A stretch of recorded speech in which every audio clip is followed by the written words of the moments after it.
You've been walking through life like a ghost in your own story. Every room you enter, every conversation that dies in your throat, every moment you swallow your rage instead of unleashing it. This is not weakness. This is preparation. The world taught you to apologize for your existence, to shrink, to blend into the shadows where forgotten men go to die. But shadows are where predators are born. While they feast on validation and noise, you've been starving in silence, and hunger makes wolves out of sheep. Tonight we don't talk about becoming powerful. We talk about remembering what you already are beneath the numbness.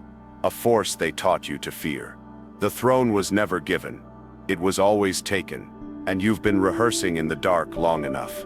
You've been walking through life like a ghost in your own story, haven't you? Every conversation that dies before it begins. Every room you enter, where the energy shifts, not because you're powerful, but because you're absent, present in body, vanished in spirit. They see you, but they don't feel you, because there's nothing left to feel. You know that moment when someone asks how you're doing, and you say fine, while your soul screams in a language you've forgotten how to speak. That's not depression talking. That's not weakness revealing itself. That's steel being forged in the coldest furnace imaginable. Complete emotional isolation. While other men chase feelings like addicts chasing their next hit, you've been sitting in the void, uncomfortable, yes, unbearable, sometimes, but necessary. Because in that numbness, something was happening that you couldn't see. Every emotion you didn't feel, every tear you didn't cry, every scream you swallowed in silence, you weren't losing pieces of yourself. You were becoming weaponized. Think about iron. Raw iron is soft, malleable, useless for anything that matters. But put it through fire, remove the impurities, apply pressure and time, and you get steel. Steel doesn't bend. Steel doesn't break. Steel cuts through everything softer than itself. Your numbness wasn't your enemy. It was your metallurgy. Every betrayal that should have destroyed you but didn't. Every rejection that should have crushed you but left you standing. Every moment of loneliness that should have driven you to desperation, but only drove you deeper into yourself. These weren't accidents. These were eliminations. The universe was removing everything from your emotional vocabulary that made you weak, dependent, controllable. Watch them now, the ones who seem so alive, so connected, so emotionally available. See how they crumble when their feelings aren't validated. Notice how they panic when their emotional needs aren't met. Observe how easily they're manipulated by anyone who knows which buttons to push. They're slaves to their own nervous systems, prisoners of their own hearts. But you learned to feel nothing so you could think everything. This is your advantage. While they're busy having emotional reactions to every stimulus, you're processing information. While they're seeking comfort, you're seeking truth. While they're afraid of pain, you've become immune to it. Not because you can't feel, but because you choose when to feel. Your emotional detachment isn't damage. It's sophistication.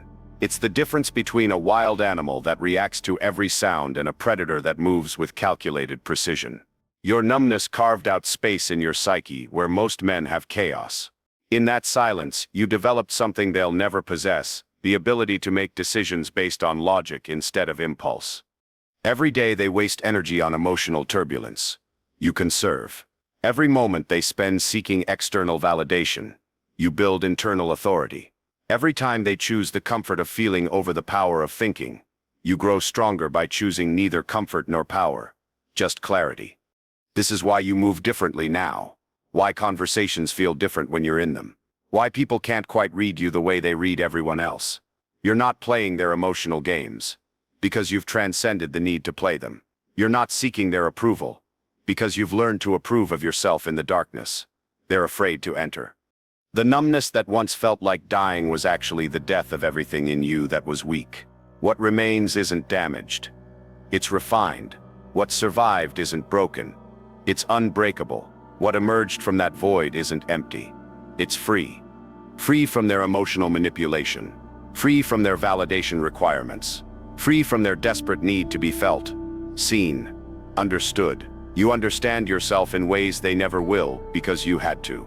You survived alone in your own mind when their minds would have collapsed under the weight of that silence.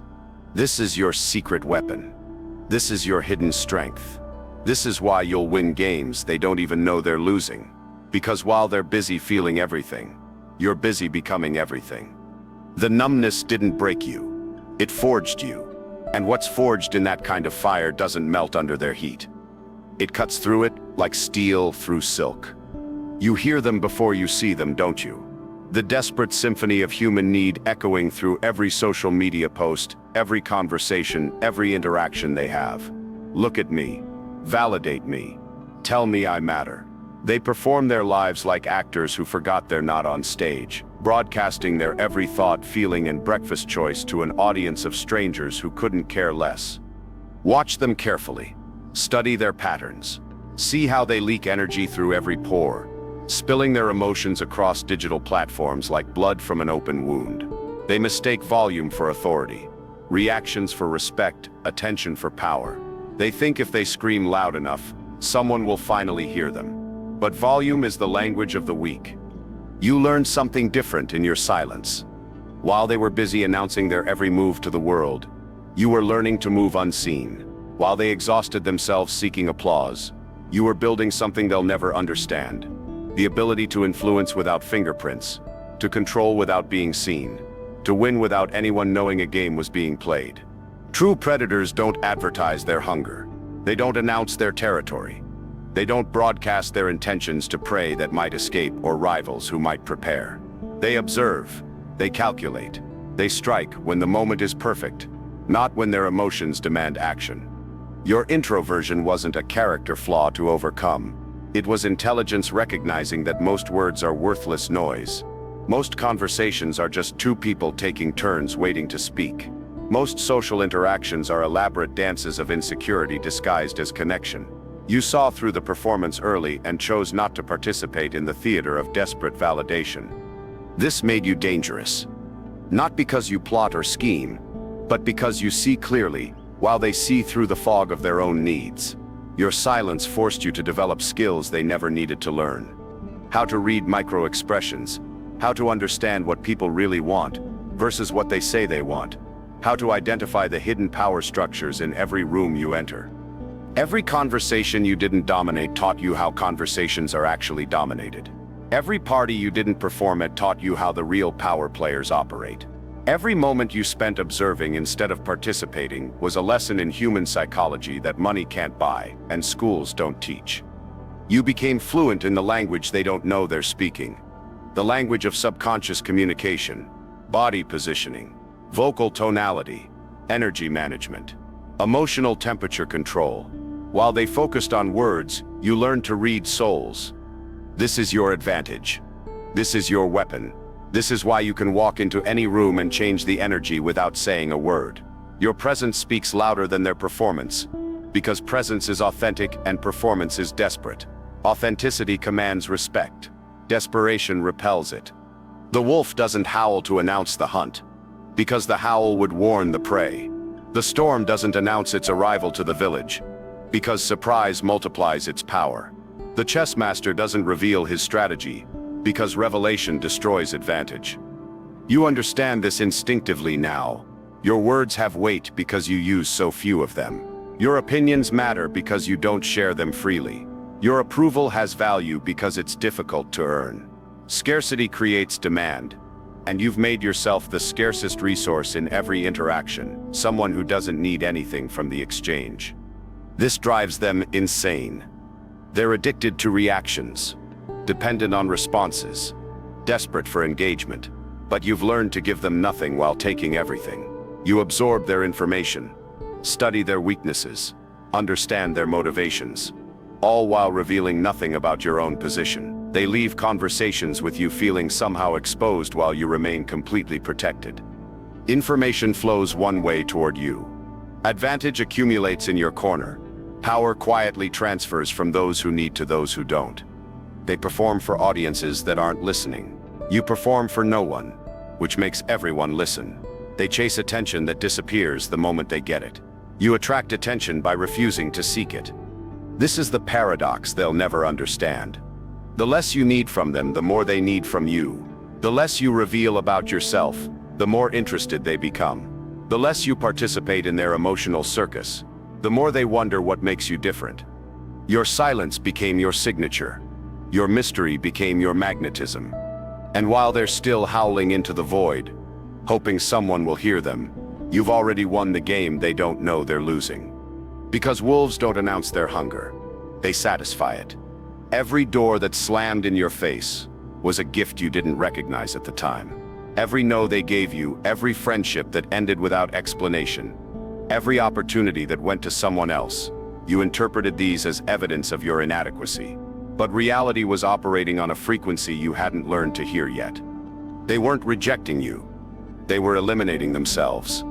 Think about it. Really think about it. Every person who walked away when you needed them most. Every relationship that crumbled under the first sign of pressure. Every job that went to the candidate who knew how to play politics better than you. What if these weren't failures? What if these were the universe performing quality control on your future kingdom? You were being separated from the weak, from the disloyal, from the ones who would have betrayed you the moment it became convenient, from the fair-weather allies who smile in sunshine, but disappear in storms, from the people who were never worthy of witnessing your rise because they couldn't handle watching your fall. Rejection is a filter, not a verdict. Every night you went to bed unwanted. You were building immunity to their approval. Every morning you woke up without their validation. You were developing self-reliance that money can't buy and therapy can't teach. Every day you survived without their acceptance. You were becoming someone who doesn't need acceptance to function. This is the ultimate power position. When you need nothing from them, you hold everything over them. When their opinions don't determine your worth, their manipulation can't control your decisions. When their presence doesn't define your happiness, their absence can't destroy your peace. Your isolation wasn't punishment. It was preparation. While they were building networks based on mutual need and emotional dependency, you were building something infinitely more valuable, complete independence from their systems of control. Every person who should have chosen you but didn't was actually freeing you from future obligations. Every opportunity that passed you by was clearing space for something they were never meant to touch. Look at them now, the ones who rejected you. See how they move through life collecting allies like trophies, building relationships based on what people can do for them, creating networks of mutual manipulation disguised as friendship. Watch how quickly their support evaporates when the benefits stop flowing. Notice how easily they abandon each other when loyalty becomes inconvenient. You avoided that trap because rejection taught you something they'll never learn: how to stand alone without apology. Every betrayal was a lesson in human nature. Every disappointment was education in realistic expectations. Every moment of being unwanted was training in self-sufficiency. You didn't just survive rejection, you graduated from needing approval to granting it. This transformation is irreversible. Once you've learned to validate yourself in the darkness, their light becomes optional. Once you've built strength in solitude, their company becomes a choice, not a necessity. Once you've created worth independent of their recognition, their opinions become interesting information, not essential truth. The throne you're building now, it's constructed from every brick of rejection they threw at you. Every door they closed became a wall in your fortress. Every bridge they burned became fuel for your fire. Every time they chose someone else, they were unconsciously removing themselves from your future empire. This is why you move differently now. Why you carry yourself like someone who's already won a game they don't know you're playing, because you have won. You won the moment you stopped needing them to choose you, and started choosing yourself. They're still playing the game of seeking approval, collecting validation, building identities based on external recognition. But you've evolved beyond their game. You're playing a different sport entirely. One where the only vote that matters is your own. The only approval that counts is internal. The only throne that's real is the one you built in the empire of your own mind. Every rejection was preparation for this moment. Every no was training for the day you'd stop asking. Every door that closed was clearing the path to the door that was meant for you. The one that doesn't require permission to open because you built it yourself. You thought they were keeping you out, but they were actually keeping themselves from getting in. And now, when you finally sit on that throne built from their rejection, you'll understand the cruelest truth of all: they were never worthy of ruling beside you anyway. The kingdom was always meant to be yours alone. They broke you, didn't they? Piece by piece, betrayal by betrayal, humiliation by humiliation. Every time you trusted and got burned. Every time you opened your heart and watched them use it as target practice. Every time you believed in someone who proved that belief was just another word for stupidity. You remember the exact moment each piece of your innocence died. The friend who sold your secrets for social currency. The woman who promised forever then vanished the moment someone better appeared. The mentor who built you up just to watch you fall. The family member who chose sides when you needed them most. Each betrayal felt like dying. But you didn't die, did you? You just burned, and burned, and burned. But here's what you couldn't see while the flames were consuming everything you thought you were. Fire doesn't destroy everything. Fire refines. Fire separates. Fire reveals what can burn from what cannot. And what cannot burn becomes something infinitely more dangerous than what could. Every humiliation that should have broken your spirit instead broke your attachment to their opinions. Every betrayal that should have destroyed your trust instead destroyed your need for their loyalty. Every moment of pain that should have made you weaker instead incinerated every part of you that was soft, dependent, naive. What remains after that kind of fire isn't damage, it's distillation. Look at yourself now. Really look. The version of you that existed before the burning, that soft, trusting, hopeful boy who believed the world was fair. He had to die for this version to emerge. The version that doesn't flinch when they lie, because you've heard every lie. The version that doesn't panic when they leave, because you've survived every abandonment. The version that doesn't break when they attack, because you've endured every assault on your character and come out harder. They thought they were punishing you. They were actually performing surgery, removing the parts of your personality that would have kept you vulnerable, dependent, controllable. Every scar is proof of a weakness eliminated. Every wound that didn't heal perfectly became a place where armor grew instead of skin. This is why you move through conflict differently now. Why their threats don't shake you. Why their manipulation bounces off you like rain off steel. You've already survived worse than anything they can deliver. You've already endured pain that would hospitalize their spirits. You've already walked through fires that would reduce their resolve to ash. Pain became your teacher when comfort failed you. Suffering became your strength when safety abandoned you. The darkness they pushed you into became the forge where something unbreakable was created. A version of yourself that doesn't need their approval to exist, their love to function, their acceptance to thrive. Every sleepless night crying over what they did to you was actually a night your soul was healing incorrectly on purpose. Like bones that grow back stronger at the breakpoint. Like muscles that rebuild thicker after they're torn. Like minds that develop immunity after exposure to every toxin their cruelty could produce. You thought the pain was punishment. It was preparation. While they were living comfortable lives insulated from real consequences, you were being stress-tested by reality itself. While they were protected by their illusions of fairness and justice, you were learning how the world actually operates. While they were maintaining their naive faith in human goodness, you were developing realistic expectations based on actual human behavior. This gave you something they'll never possess, the ability to make decisions from clarity instead of hope. To prepare for reality instead of fantasizing about fairness. To protect yourself based on what people do, not what they promise to do. They fear becoming like you, because they sense what the fire created. Something that can't be manipulated, because it's already been through every manipulation. Something that can't be broken because it's already been shattered and rebuilt from better materials. Something that can't be destroyed, because it's already survived everything that should have destroyed it. Your scars aren't evidence of damage. They're credentials. Proof that you've been tested by forces that would annihilate their comfortable existence.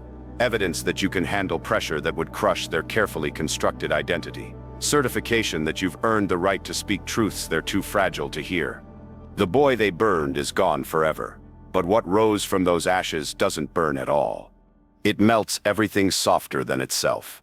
Power that needs to announce itself isn't power. It's insecurity wearing a crown it never earned. Watch them carefully. The ones who demand respect through volume, who enforce authority through tantrums, who build kingdoms on the foundation of other people's fear. See how exhausted they become, maintaining the performance. Notice how quickly their empire crumbles the moment they stop screaming. Real dominance whispers. It controls the room without claiming the spotlight. It influences outcomes without leaving fingerprints. It wins wars before they're declared and ends conflicts before they begin. You've learned this through observation, haven't you? All those years of watching instead of performing gave you something they'll never possess. The ability to see how power actually operates when it thinks nobody's watching. True authority doesn't announce itself because it doesn't need to. It simply is. Think about gravity. It doesn't shout about its existence. It doesn't demand acknowledgement. It doesn't threaten consequences. It just pulls everything toward itself, without effort, without explanation, without exception. This is the model you've been unconsciously following, becoming a force that affects everything around it while remaining invisible to those who lack the sophistication to recognize its influence. Your silence makes them uncomfortable, because they can't categorize you. They can't predict your reactions because you don't give them data to analyze. They can't manipulate you because you reveal nothing they can use against you. This uncertainty drives them insane, and their discomfort becomes your advantage. Every conversation becomes a chess match, where they're playing checkers. They reveal their strategies trying to get reactions from you while you reveal nothing.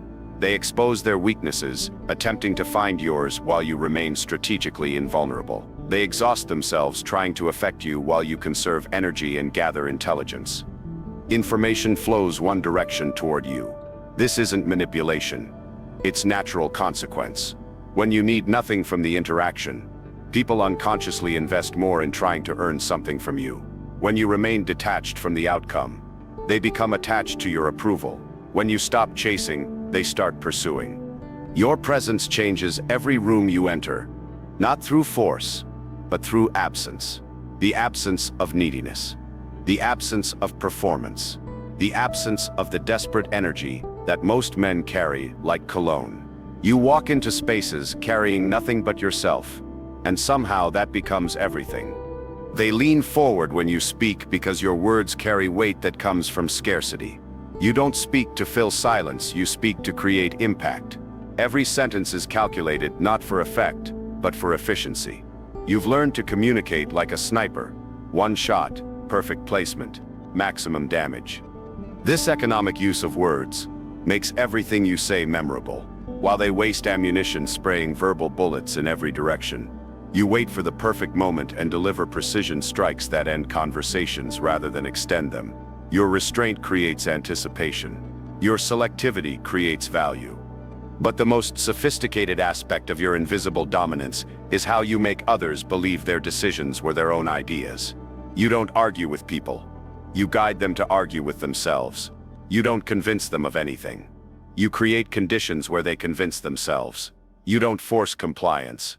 You inspire voluntary cooperation. This is the art of environmental control. Like a master chess player, who doesn't just plan moves but shapes the entire board. You don't just participate in interactions, you architect them. You control the temperature of conversations without anyone noticing. You influence the direction of decisions without fingerprints on the outcome. Your approval became valuable because you made it difficult to earn. Your attention became precious because you started protecting it like a finite resource. Your respect became meaningful because you stopped giving it away for free. They chase what retreats, and retreat from what chases.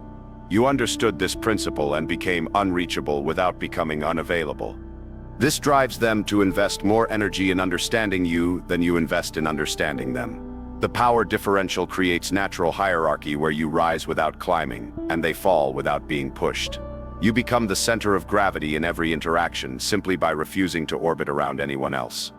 The ultimate sophistication of invisible dominance is that your subjects never realize they're being ruled. They feel influenced, not controlled. Inspired, not manipulated. Chosen, not conquered. They walk away from interactions with you feeling somehow elevated, while you walk away with exactly what you needed from the exchange. This is what true power looks like when it's not performing for an audience. It rules from shadows so deep. Even the throne is invisible. They look at your scars and see damage. You know better. Each mark on your body, each invisible wound carved into your psyche. Each moment that almost broke you, but didn't. These aren't flaws in your design.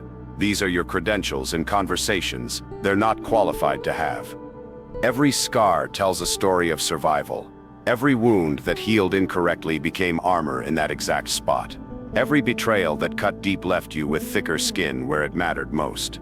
While they live in bubbles of comfort and safety, protected by illusions and insulated from consequence, you've been stress tested by reality itself. This is your advantage. This is your weapon. This is why you remain calm when they panic at the first sign of resistance. You've survived worse. Much worse. And survival isn't just about living through something. It's about what you become, because you lived through it. The boy who entered that fire is gone forever. What emerged from the flames carries knowledge they'll spend their entire lives trying to avoid learning. Pain was your teacher when comfort failed you. Betrayal was your education when loyalty abandoned you. Loneliness was your mentor when companionship proved unreliable. These weren't punishments. They were graduate courses in reality that most people are too weak to complete. Look at how they move through the world. Notice their fragility. See how quickly they crumble when their safe spaces are invaded, when their feelings are hurt, when their expectations aren't met. They break under pressures that you use as background music. They surrender to challenges that you consider warm-up exercises. Your scars are proof that you can endure what destroys other men. Evidence that your threshold for pain is higher than their threshold for discomfort. Documentation that you've been tested by forces that would annihilate their carefully constructed reality. This gives you credibility they'll never possess. When they speak about struggle, it sounds theoretical. When you speak about it, it sounds like battlefield reports from wars they've never fought. Your voice carries the weight of someone who's walked through hell and returned with maps of the terrain. Every wound that didn't heal perfectly became a sensor that detects danger they can't perceive. Every betrayal you survived developed your ability to read people at frequencies they don't know exist. Every moment of isolation you endured built your capacity to think clearly when they're drowning in emotional chaos. They fear becoming like you, but they secretly envy what the process created. Your unshakable inner stability, your immunity to manipulation, your ability to function independently of their approval systems, your capacity to make hard decisions when everything feels impossible. Pain taught you lessons that comfort never could. How to think when your emotions are screaming. How to move when your body wants to quit. How to choose logic when your heart is broken. How to find strength when your reserves are empty. These are skills they've never needed to develop because they've never been pushed beyond their limits. But you have, repeatedly. And each time you didn't break, you became a little less breakable. Your damaged past isn't something to hide or apologize for. It's something to leverage. Every trauma you survived became a skill they don't possess. Every setback you overcame became experience they can't match. Every moment you endured that should have destroyed you became proof that you can handle whatever comes next. They see your history and assume weakness. You know it represents testing. They interpret your scars as evidence of failure. You understand their certificates of completion from the hardest school in existence. The school of surviving what shouldn't be survivable. This is why you move with different energy now. Why you carry yourself like someone who's already won battles they haven't even identified yet. Because you have won. Every time you chose to continue when stopping would have been easier, you won. Every time you got back up when staying down would have been justified, you won. Your scars aren't reminders of what happened to you. They're proof of what couldn't happen to you. They couldn't break your spirit. They couldn't destroy your will. They couldn't stop you from becoming exactly who you needed to become. Every wound became wisdom. Every betrayal became boundaries. Every moment of pain became power that they'll never understand, because they've never been forced to develop it. They think your scars make you weak. They have no idea your scars are what make you dangerous. Because skin that's been torn and rebuilt is always stronger than skin that's never been tested. Satisfaction is the death of kings. The moment you become comfortable, you become controllable. The moment you have enough, you stop wanting more. The moment you stop wanting more, you start accepting less. And the moment you accept less, you become less. This is why your eternal restlessness isn't a curse.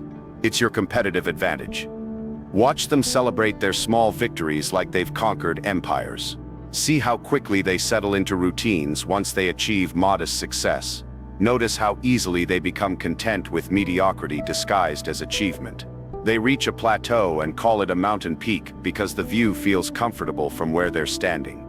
But something inside you refuses to be satisfied. Something deeper than ambition, darker than desire, more relentless than hunger. It's not about what you lack, it's about what you could become. And what you could become is always more than what you are. This appetite makes you dangerous to their systems of control. They want you satisfied, predictable, manageable. They want you to celebrate the same small victories they celebrate, to accept the same limitations they accept, to settle for the same comfortable prisons they call success. But your soul was built for conquest, not comfort, for expansion, not contentment, for transformation, not stagnation. Every achievement only reveals the next mountain to climb. Every victory only sharpens your appetite for greater battles. Every level you reach only shows you how many levels remain above you. This isn't greed, it's evolution. This isn't dissatisfaction, it's divine discontent. The universe is pushing you toward your full potential through the only force powerful enough to move someone like you. The inability to be satisfied with less than everything you're capable of becoming. They mistake this for unhappiness. They see your constant striving as evidence that you can't enjoy what you have. They interpret your refusal to settle as proof that you'll never be content. But they're measuring you with instruments designed for smaller men. Your dissatisfaction isn't pathology. It's sophistication. It's your internal compass pointing toward magnetic north, when everyone else is content to wander in circles. It's your early warning system that activates whenever you're in danger of becoming comfortable enough to stop growing. While they waste energy being grateful for scraps, you're calculating how to take the entire table. While they celebrate reaching their limitations, you're planning how to transcend yours. While they find peace in accepting what they have, you find power in demanding what you deserve. This makes them uncomfortable because your ambition reminds them of their own surrendered dreams. Your refusal to settle exposes their choice to quit. Your relentless pursuit of more reveals their decision to accept less. You become a mirror that reflects not who they are, but who they could have been if they hadn't stopped fighting. Your hunger is a form of rebellion against a world that wants everyone satisfied with their assigned place. Every time you refuse to be content, you're refusing to be controlled. Every time you demand more, you're rejecting their ceiling as your floor. Every time you keep climbing when they've stopped, you're proving that their limitations don't apply to you. This eternal appetite transforms every setback into setup, every ending into beginning, every achievement into foundation for the next level. You don't see finish lines, you see starting points. You don't see destinations, you see waypoints on a journey that has no end, because there's always another version of yourself waiting to be unlocked. The fire that burns inside you isn't consuming you, it's refining you. Each desire that remains unsatisfied becomes fuel for the next phase of your evolution. Each goal that gets achieved becomes proof that bigger goals are possible. Each mountain you climb becomes the platform from which you can see higher peaks. This is why you'll never be truly satisfied. Not because you're broken, but because you're designed for infinite expansion. Not because you can't appreciate what you have, but because what you have is always less than what you're capable of creating. They fear your hunger because they've forgotten what it feels like to want something more than comfort. They've traded their appetite for achievement for the safety of settling. They've exchanged their divine discontent for the temporary peace of low expectations. But you carry the fire that forges empires, the hunger that builds legacies, the dissatisfaction that refuses to let greatness remain a possibility instead of reality. And that hunger will never die because it's not meant to be fed, it's meant to feed you. The final lesson is the most dangerous one. The one that separates kings from subjects, predators from prey, the evolved from the desperate. You don't need to prove anything to anyone ever again. Read that again. Let it sink into the deepest parts of your consciousness, where your insecurities have been whispering lies for years. You don't need to prove your worth. You don't need to justify your choices. You don't need to defend your decisions. You don't need to explain your silence. Your power doesn't require their recognition to exist.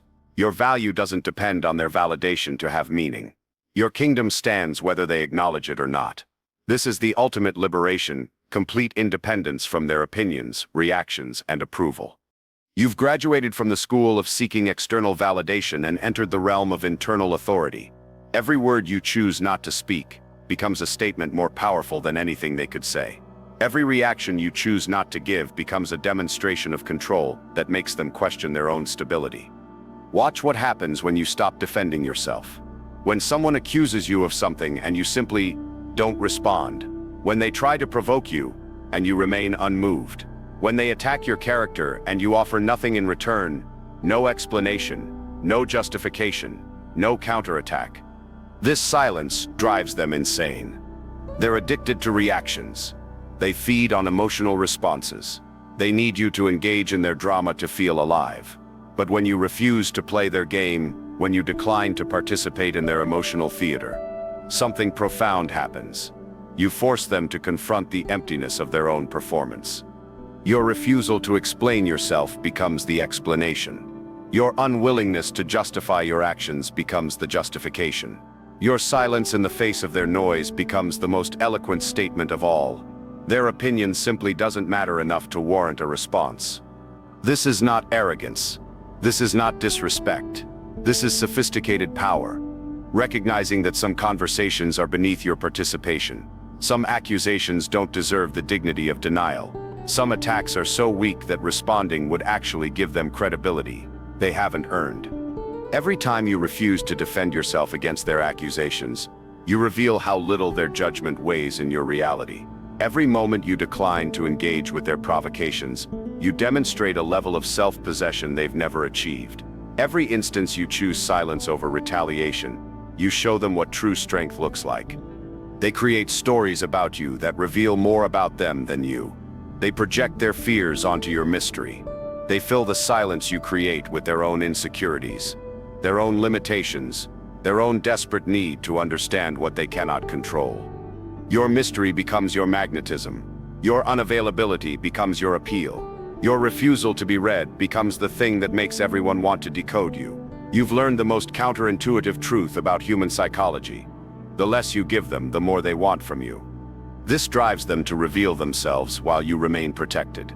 Information flows one direction toward you. They exhaust themselves trying to affect you while you conserve energy and observe their patterns. They become emotionally invested in your reactions while you remain strategically detached from their performance. You've discovered the ultimate position of power, making them wonder what you're thinking while never telling them, creating curiosity about your motivations while keeping your strategies hidden, inspiring questions about your methods while revealing nothing about your madness. This is what ruling from silence looks like. You control conversations you're not even part of. You influence decisions in rooms you never entered. You shape outcomes through the sheer weight of your absence rather than the force of your presence. They gather in groups to analyze you, to decode you, to figure out what makes you different. But the harder they try to understand you, the more mysterious you become. The more they attempt to categorize you, the more uncategorizable you prove to be. The more they seek to control you, the more uncontrollable you reveal yourself to be. You rule from a throne they can't see, in a kingdom they don't understand, by laws they never learned. You govern through principles they've never encountered: the power of withholding, the strength of silence, the authority of absence. And you do it all without saying a word, without making a sound, without giving them anything they can use against you. Because true kings don't announce their reign.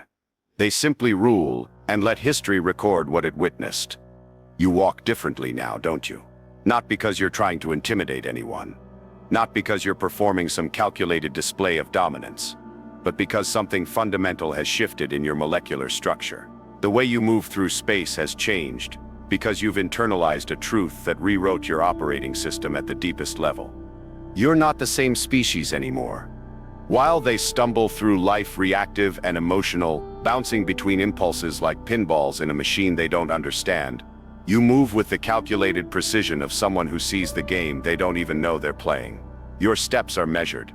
Your words are chosen. Your energy is conserved for battles worth fighting. This evolution wasn't announced with fanfare. It happened in the quiet moments when you chose growth over comfort, truth over convenience, strength over safety. Each decision to face reality instead of hiding in fantasy carved away another piece of who you used to be, revealing something harder, clearer, more dangerous underneath. They feel this difference even when they can't articulate it. Your presence changes the atmospheric pressure of every room you enter, not through force or volume, but through the simple reality of carrying something they lost or never possessed, authentic power that doesn't need to prove itself. You've learned to navigate their social systems while remaining fundamentally separate from their emotional chaos. You speak their language fluently while thinking in frequencies they've never accessed. You participate in their world while operating by laws they don't recognize exist. This gives you advantages they'll never identify, let alone understand. You can influence their decisions while remaining immune to their manipulation. You can inspire their respect while requiring nothing from them in return. You can command their attention while giving them nothing they can use against you. Watch how they react when you enter their spaces. See the subtle shift in energy, the unconscious adjustments in posture, the way conversations change, tone without anyone knowing why. They sense predator energy, even though you're not hunting them. They recognize superior awareness, even though they can't measure it. They feel the presence of someone who operates by different rules, even though they don't understand what those rules are. Your evolution created natural hierarchy through presence alone. You rise without climbing.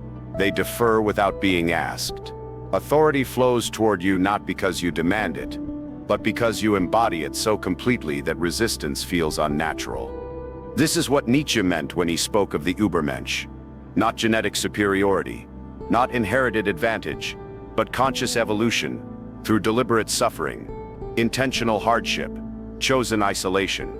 You became something beyond their understanding, not through birthright, but through the brutal mathematics of transformation, repeated exposure to what should have destroyed you, followed by the choice to become stronger instead of bitter. Every betrayal that didn't break you made you less breakable. Every rejection that didn't crush you made you less crushable.